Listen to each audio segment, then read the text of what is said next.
Friends మరొక prediction చేయబోతున్నాను. ఇది యాక్చువల్‌గా ఏంటంటే మేజర్‌గా ఎవరి మీద ఇంపాక్ట్ చూపించబోతుంది, ఏంటి, ఏ రంగాన్ని ఈసారి కుదుపబోతుందని. ఫ్రెండ్స్ నేను చెప్పబోయే విషయం మీరు వింటే కొద్దిగా ఆశ్చర్యానికి గురవుతారు. మీడియా. మీడియాలో ఒక పెను సంచలనమైన మార్పు అంటే అటు లీగల్‌గా ప్లస్ పబ్లిక్ వైజ్ ప్లస్ దీని మీద కొత్త చట్టాలు రావడం అనేది స్టార్ట్ అవబోతుంది. దానికి సంబంధించినవి ఎప్పటినుంచో జరుగుతూ ఉన్నప్పుడు కూడా రేపు మార్చి 2న మారిన దగ్గర నుంచి ఆల్మోస్ట్ పూర్వభద్ర 4వ పాదం క్రాస్ అయ్యేలోపు మీకు ఆల్మోస్ట్ ఈ సిమ్టమ్స్ అనేవి చాలా ఎక్కువ ఉంటాయి. ప్లస్ మీరు కొత్తగా చూస్తారు. అంటే నేను లాస్ట్ టైం ఒక ఇంటర్వ్యూలో చెప్పా, స్క్రాబ్ అనేది ఎగిరిపోబోతున్నాయి అని. స్క్రాబ్ అనేది ఇప్పుడు జరగదు. ప్లస్ ఇంకోటి ఏంటంటే రాబోయే చట్టాలు కూడా రేపటి మార్చి తర్వాత నుంచి అమల్లోకి వచ్చే అవకాశం ఎక్కువ ఉంటుంది.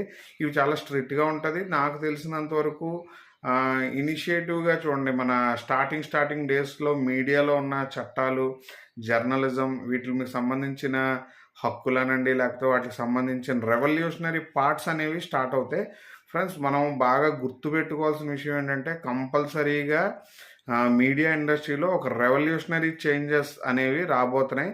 అది జస్ట్ మీకు ఇంకొక కొన్ని రోజుల్లో అంటే మార్చ్ 2 నుంచి స్టార్ట్ అయ్యి ఆల్మోస్ట్ 1 2 3 మంత్స్లో ఇవన్నిటికి సంబంధించిన విషయాలు భారీ మార్పులు అనేవి జరుగుతాయి.